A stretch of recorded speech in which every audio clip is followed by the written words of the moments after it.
Michael, good morning. Thank you very much for your time. Before we talk about what we're expecting to hear today, where did we end off last week?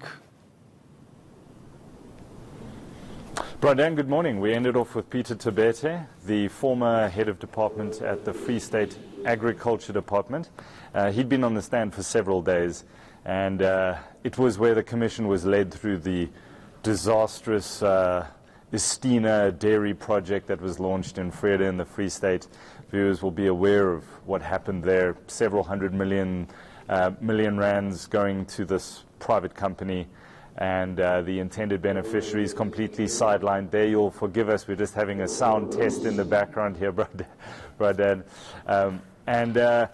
Basically, he was asked about the procurement processes, and he was asked about whether any due diligence was done on this project at all, when any due diligence was done on the Istina company, on Paras being this Indian dairy company that the majority of its dairy products come from buffaloes, so it's comparatively speaking not exactly the same project that they sought to launch in Vrede, which was puzzling to the commission.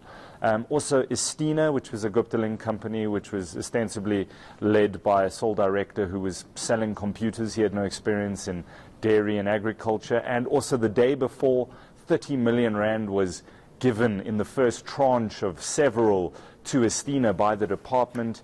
As part of the agreement, Istina would have to commit 220 million rand to this dairy project from their side, but the day before they were given 30 million rand, they had 16 rand and 98 cents in their bank account, which, you know, it just drives home the madness of this entire project, that they were expected to commit this 220 million rand, yet no due diligence was done to see where they would get this money.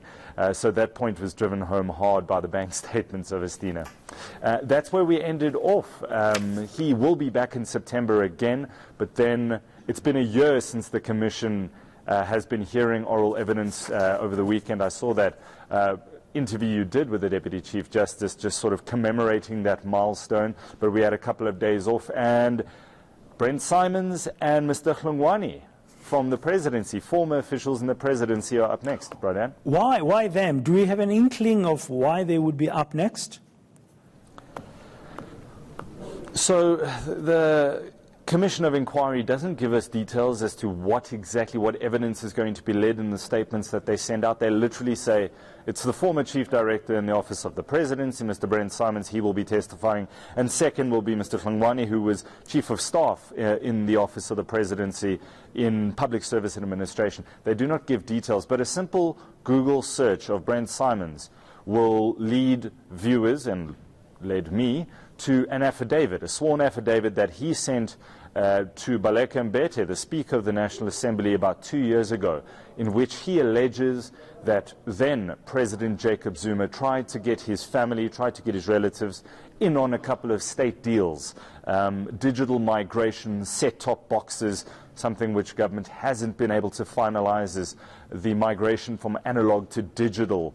And the set-top boxes is where allegedly Jacob Zuma said and instructed his family members to approach the late Minister of Public Service Administration, Collins Chambane, to say, how do we get in on this action? Brent Simons gives a sworn affidavit over to Parliament. As I understand it, nothing much has happened since then.